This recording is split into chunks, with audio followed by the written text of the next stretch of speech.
Hai, Assalamualaikum. Nama saya Muhammad Salihin bin Muhammad Kamari daripada Tingkatan 3 Ibn Sina. Dan saya di sini akan membentangkan sedikit pendahuluan bab 3.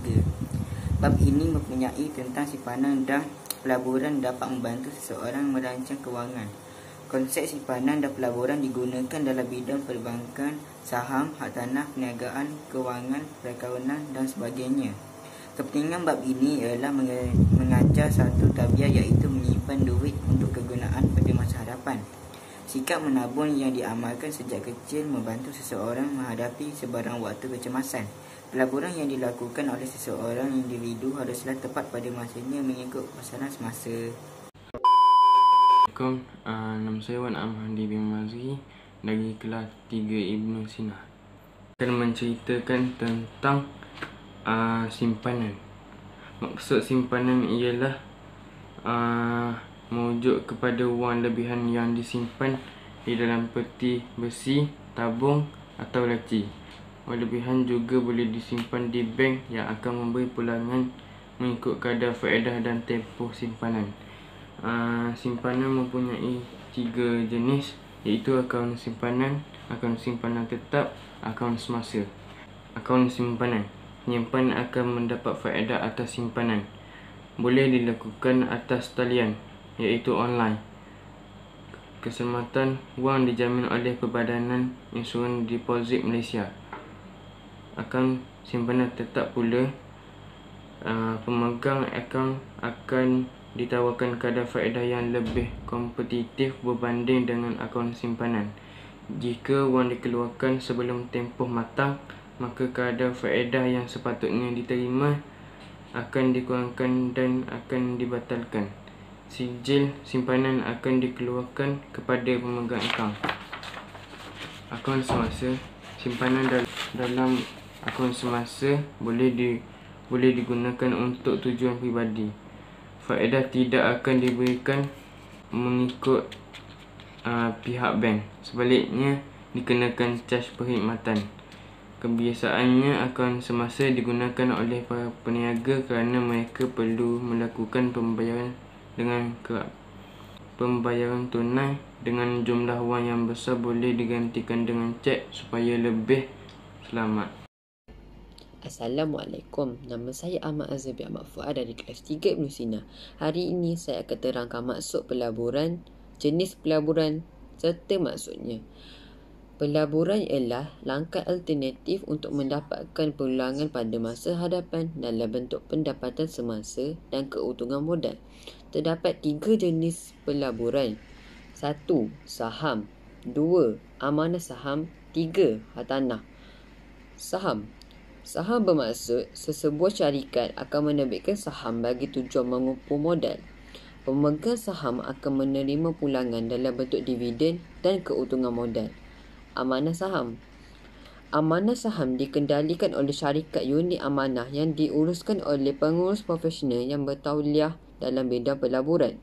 Syarikat unit amanah mengumpulkan wang daripada para pelabur dan wang itu dilaburkan dalam pelbagai syarikat yang berpotensi dengan tujuan memberikan pulangan yang menguntungkan para pelabur. Hartanah. Pelabur atas aset tidak alih seperti rumah kediaman, kedai, tanah dan sebagainya. Faktor-faktor yang akan dipertimbangkan dalam pelaburan hartanah ialah sewa seperti keadaan ekonomi, keupayaan menjana pendapatan, lokasi serta prospek hartanah pada masa yang akan datang. Saya Muhammad Iqmal bin Muhammad Rashid daripada kelas 3 Ibn Sina. Maksud faedah simpanan.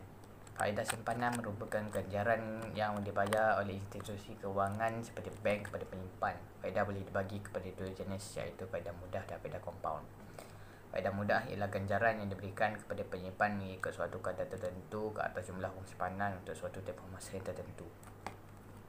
Faedah kompaun ialah faedah yang dihitung berdasarkan prinsipal asal dan juga faedah yang terkumpul daripada tempoh penyimpanan sebelumnya. Ini ialah contoh faedah mudah dan faedah kompaun.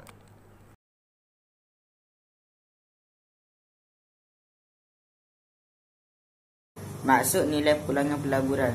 Nilai pulangan pelaburan merujuk kepada nilai pulangan atas setiap ringgit yang dilaburkan oleh pelabur. Dalam erti kata lain, nilai pulangan pelaburan juga merupakan nisbah keuntungan atau kerugian yang diperoleh daripada suatu pelaburan.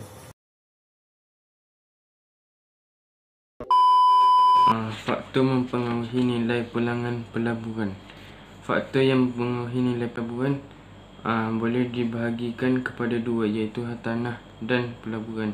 Faktor-faktor yang mempengaruhi nilai pulangan pelaburan bagi hartanah. Yang pertama, keadaan ekonomi. Keadaan ekonomi negara yang baik akan meningkatkan harga hartanah kerana permintaan terhadap hartanah akan meningkat.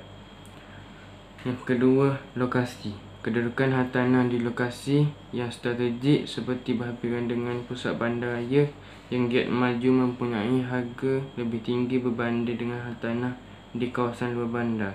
Yang ketiga, situasi politik. Situasi politik yang stabil akan meningkatkan permintaan ke atas hartanah. Hal ini secara tidak langsung akan meningkatkan harga hartanah. Kedudukan politik yang tidak aman akan mengurangkan permintaan terhadap hartanah dan secara tidak langsung akan menyebabkan kejatuhan harga hartanah. Terdapat 3 jenis faktor-faktor yang mempengaruhi nilai pulangan pelaburan bagi pelaburan. 1. Situasi politik. Harga saham akan meningkat jika politik negara stabil. Pelabur ragu-ragu untuk melabur jika politik negara tidak stabil. 2. Kualiti pengurusan dan prospek syarikat. Harga saham akan meningkat jika syarikat dapat diuruskan dengan sistematik. 3. Keadaan ekonomi negara. Negara yang aman dan tenteram akan menarik lebih ramai pelabur dari luar untuk melabur dalam negara dan seterusnya menstabilkan dan meningkatkan bidang pelaburan negara kita. Faktor sebelum seseorang membuat pelaburan. Terdapat 3 faktor yang harus diambil kira oleh seseorang pelabur sebelum membuat pelaburan adalah seperti berikut. Yang pertama, potensi risiko pelaburan. Kemungkinan sesuatu ketidakpastian yang mungkin dialami daripada pelaburan yang dilakukan. Yang kedua, tahap pulangan. Keuntungan yang dinikmati daripada aktiviti pelaburan yang dilakukan.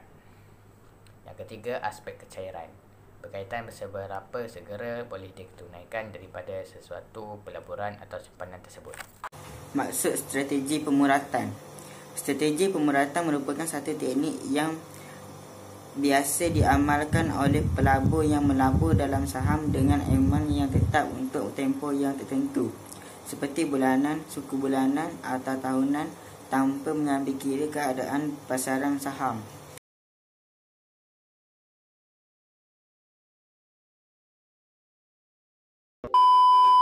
Maksud kredit dan hutang. Kredit bermaksud satu perjanjian kontrak antara pembekal, contohnya bank atau institusi kewangan, dengan pengguna, yang mana pengguna boleh meminjam wang daripada pembekal untuk sesuatu kegunaan atau pembelian dan bersetuju membayar balik dalam suatu tempoh tertentu. Hutang biasanya membawa maksud suatu amount yang telah dipinjam tetapi belum dilunaskan. Jika suatu urus niaga dibuat dengan menggunakan kad kredit, maka kredit pada kad itu akan bertukar menjadi hutang. Ada 4 cara menguruskan kredit dan hutang dengan bijaksana. 1. Pengguna kad kredit perlu menjelaskan bayaran hutang dalam tempoh yang ditetapkan oleh bank untuk menikmati tempoh tanpa faedah. 2. Membayar jumlah penuh yang tertera pada penyata kad kredit. 3. Jumlah minimum yang dibayar oleh pemegang kad kredit memberi peluang kepada bank untuk mengenakan caj atas baki dan juga boleh menyebabkan caj bayaran lewat dikenakan. 4.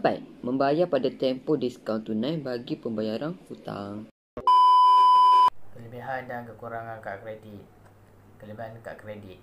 Pengguna kad kredit boleh menikmati sistem ganjaran dan bentuk rebat tunai atau penembusan mata. Tidak perlu membayar tunai yang banyak. Kaedah pembayaran mudah dan cekap. Kemudahan membeli barangan dan perkhidmatan atas talian. Kekurangan kad kredit. Dibebankan dengan cas-cas yuran seperti yuran tahunan, cas kewangan, cas faedah pendahuluan, wang tunai dan cas bayaran lewat. Berbelanja lebih daripada sepatutnya. Sesetengah kedai tidak menerima pembayaran melalui kad kredit. Kesan pembayaran minimum dan pembayaran lewat penggunaan kad kredit.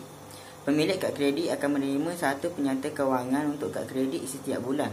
Pemilik kad seharusnya membayar jumlah terkini atau hutang kad kredit dengan segera supaya tidak dikenakan sebarang caj kewangan. Tetapi bank memberi kelonggaran dengan membenarkan pengguna membayar dalam suatu tempoh tertentu yang dikenali sebagai faedah. Biasanya, tempoh ini adalah selama 20 hari mulai daripada tarikh penyata. Bayaran minimum biasanya adalah 5% daripada jumlah bagi akhir penyata kad kredit atau minimum RM50. Sekiranya masih terdapat baki daripada jumlah terkini selepas tamat tempoh tanpa faedah, caj kewangan atau faedah akan dikenakan ke atas baki tersebut dalam kadar harian. Kebanyakan bank mengenakan kadar faedah tahunan di antara 15% hingga 18%. Jika tiada sebarang bayaran yang dibuat dalam tempoh tanpa faedah, maka caj bayaran lewat minimum RM10 atau 1% daripada jumlah baki belum jelas pada tarikh penyata bulan seterusnya akan dikenakan. Satu contoh penyelesaian masalah yang melibatkan masalah penggunaan kad kredit.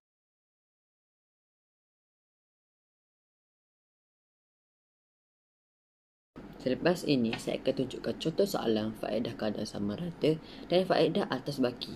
1. Faedah kadar sama rata. 2. Faedah atas baki.